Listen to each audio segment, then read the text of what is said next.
Saudações, candidata. Estamos indo para a nossa aula de número 19. Vamos falar do artigo 131 ao artigo 135 do Estatuto da Criança e do Adolescente. Essa é uma aula bem curtinha. Vamos falar do que é o Conselho Tutelar. Muito bem. O artigo 131, no título 5, capítulo 1º do ECA, fala que o Conselho Tutelar é órgão permanente. É órgão permanente, isso não é um órgão temporário ou efêmero, um órgão que vai ser extinto amanhã. Ele é um órgão permanente e ele é autônomo. E ele é não jurisdicional, isto é, ele é um órgão administrativo, não é um órgão judiciário.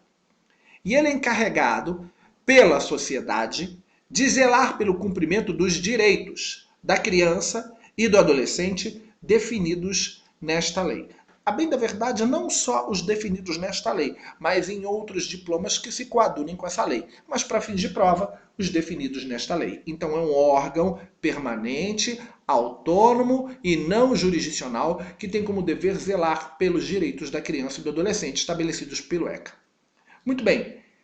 É um órgão de natureza municipal e distrital para quem vive no Distrito Federal, tendo em vista que o Distrito Federal não se divide em municípios.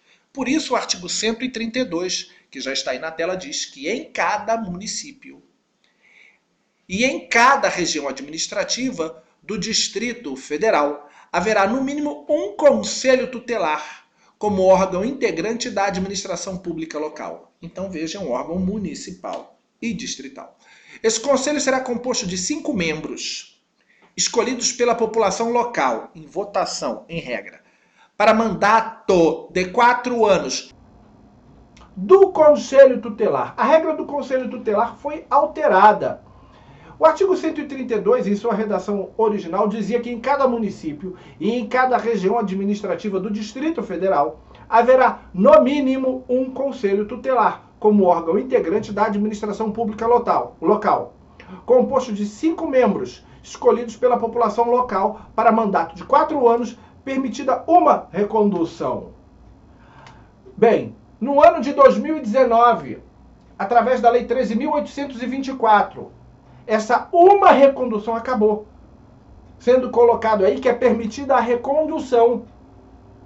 Então não estamos mais limitadas a mais uma recondução. Isso é, o indivíduo que está ali, naquele mandato de 4 anos, poderá, a partir de agora, ano de 2019, ter infinitas reconduções. É o que diz o artigo 132 em sua nova redação.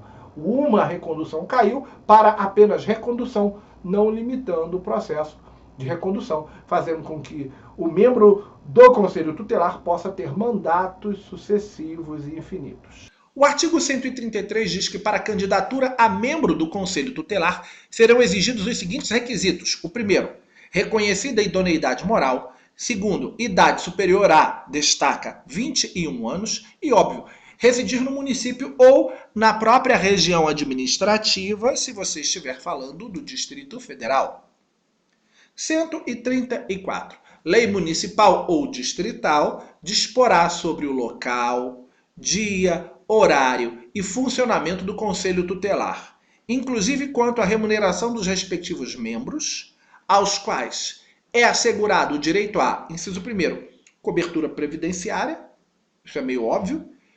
Inciso 2º, gozo de férias anuais remuneradas, acrescidas de 1/3 do valor da remuneração mensal. 3º, licença maternidade. 4º, licença paternidade. E 5º, gratificação natalina, também conhecida como 13º. Estes são direitos assegurados aos 5 membros do Conselho Tutelar. Parágrafo único do 134. Constará da Lei Orçamentária Municipal e da do Distrito Federal previsão de recursos necessários ao funcionamento do Conselho Tutelar e à remuneração e formação continuada dos conselheiros tutelares. Isto é, estes deverão estar o tempo todo estudando, se reciclando, se aprimorando nas políticas públicas que envolvem os direitos das crianças e do adolescente. Sem falar que eles devem ser exímios conhecedores do Estatuto da Criança e do Adolescente. 135.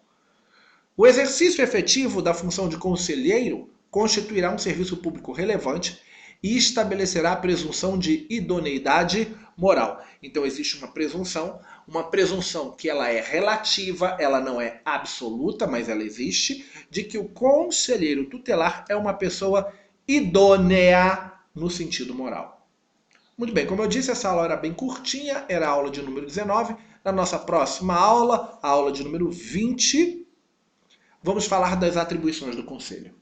Um grande abraço, fique com Deus e até o nosso próximo encontro.